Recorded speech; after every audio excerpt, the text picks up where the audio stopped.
хлебом, солью и танцами в образовательном центре Магаса встречают участников международной конференции.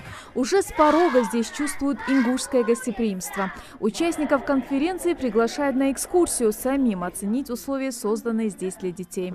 Для гостей представлена выставка редких профессий – биоинформатика, веб-садовник и многие другие. Это именно тот профиль, которому учащихся обучают в образовательном центре. Дети своими познаниями приятно удивляют гостей. Представьте, что вы идете по джунглям, и на вашем пути вы видите цветок необыкновенным ароматом. Что бы вы сделали? Срубили бы все деревья и построили завод? Или издевались над цветком, стараясь заполучить его аромат?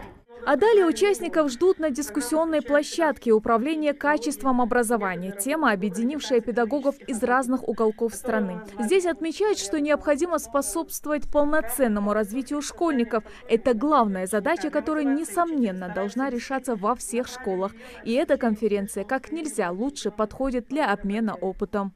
Конечно, сегодняшний ребенок, который хочет постичь все, углубить свои знания, расширить свой кругозор.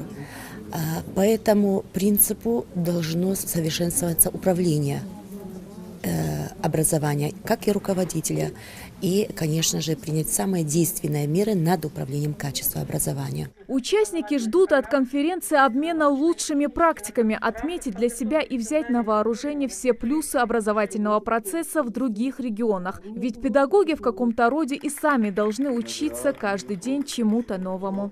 Сегодня мы увидели потрясающий центр, мы увидели, как работает дополнительное образование. И каждый, думаю, из нас подчеркнет что-то новое для себя и привнесет в свои образовательные учреждения. В свою очередь мы постараемся поделиться тем, что получается у нас хорошо. Профессиональный личностный рост учителя, на мой взгляд, является основой повышения качества образования в каждой школе. И мы постараемся передать свой опыт, если он будет кому-то интересен. Люди всегда задаются вопросом, что нам не хватает для того, чтобы качество было выше.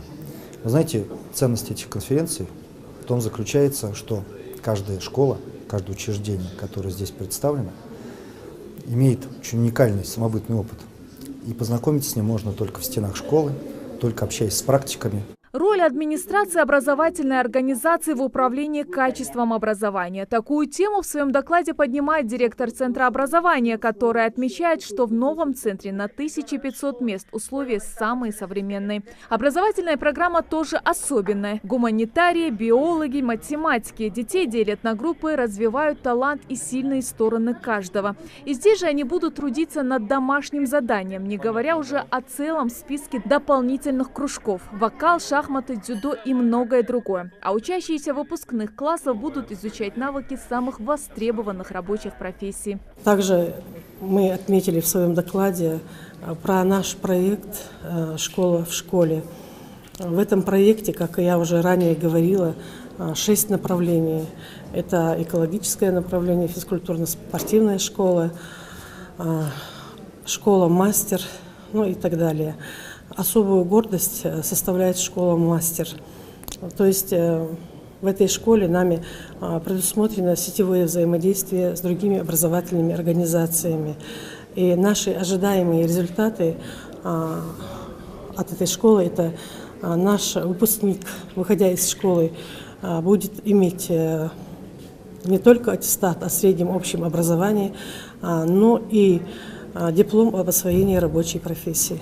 Начальник управления Рособороннадзора Евгений Семченко отмечает, переоценить всю пользу и значимость таких встреч невозможно. Коллеги из 15 разных регионов в ближайшие несколько дней будут делиться своим опытом работы со школьниками. Мы постарались ее организовать таким образом, чтобы был определенный прицел в будущее и нацеленность именно на решение не только текущих, но и будущих проблем. Одна из тем – это аттестация педагогов. Другая тема – управление качеством образования. Роль директора в развитии не только школы, а вообще образовательной системы региона. И ряд других тем, безусловно, очень актуальных, важных и перспективных. Для Ингушетии большая честь принимать в этом году у себя участников конференции, ведь она впервые проходит на территории СКФО, отметил и министр образования региона. Хотим обсудить вопросы, каким образом повысить внутришкольный контроль качества образования. Внутришкольный контроль качества образования и в первую очередь качество преподавания. То есть директора лучших школ Москвы, Московской области, Петербурга, Петербургской области, многих субъектов Российской Федерации нам расскажут о своем опыте, мы поделимся своими наработками. Я думаю, это все, что будет говориться, все, что мы сегодня услышим от наших гостей, эти предстоящие 3 дня, нам будет весьма и весьма полезно, и мы это в дальнейшем будем применять в работе нашего министерства и системы образования в целом. Конференция продлится 3 дня, в рамках которой для участников подготовлена насыщенная программа, в том числе экскурсия по республике, концерт с участием творческих коллективов и многое другое. Светлана Томова, Рамзан Мержоев, Новости 24.